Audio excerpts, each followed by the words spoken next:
Assalamualaikum warahmatullahi wabarakatuh. Halo semuanya, selamat datang di video saya. Pada video kali ini, saya akan membahas salah satu topik yang sangat menarik dalam fisika material, yaitu tentang konduktor, isolator, dan semikonduktor.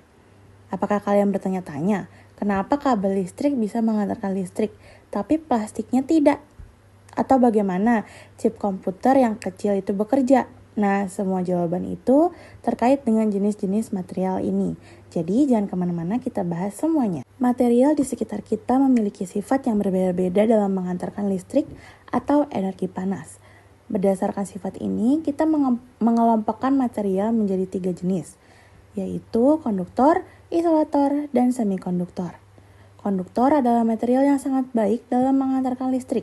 Isolator sebaliknya, hampir tidak bisa menghantarkan listrik.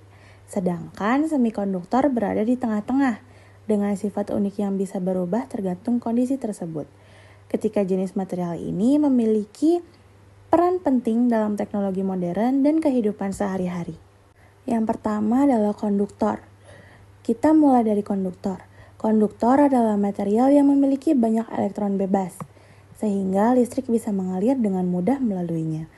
Bayangkan sebuah jalan raya yang penuh dengan mobil.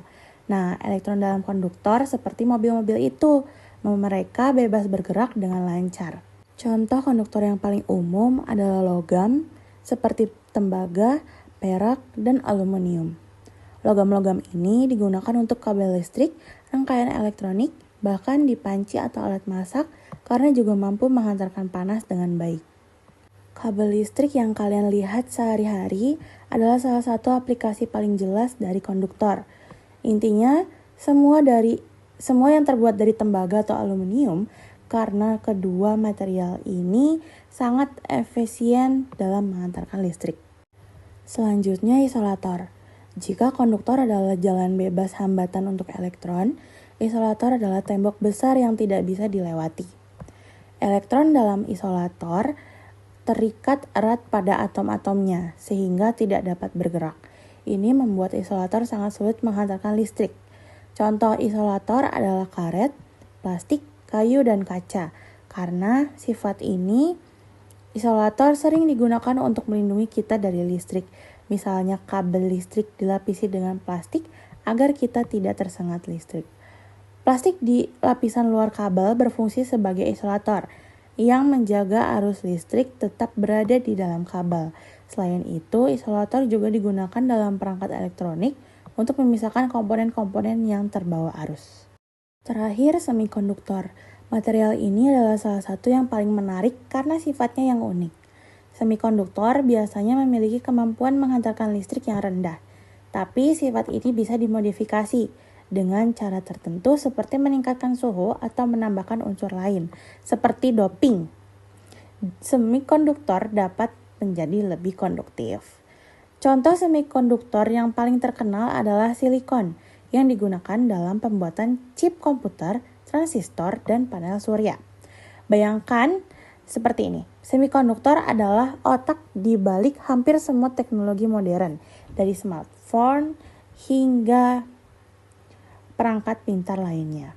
Silikon dalam semikonduktor memungkinkan perangkat elektronik bekerja dengan sangat efisiensi, karena material ini bisa menghantarkan listrik hanya ketika dibutuhkan. Jadi kesimpulannya adalah, konduktor adalah material yang sangat baik menghantarkan listrik, seperti tembaga dan aluminium. Isolator hampir tidak bisa menghantarkan listrik, seperti plastik dan karet, dan sering digunakan untuk keamanan. Semikonduktor memiliki sifat di antara keduanya dan bisa dimodifikasi, menjadikannya bahan utama dalam teknologi modern. Ketika jenis material ini memiliki peran yang sangat penting, tidak hanya dalam ilmu fisika, tetapi juga dalam kehidupan sehari-hari kita. Terima kasih sudah menonton video ini. Semoga penjelasan saya membantu kalian memahami lebih dalam tentang konduktor, isolator, dan semikonduktor. Terima kasih. Wassalamualaikum warahmatullahi wabarakatuh.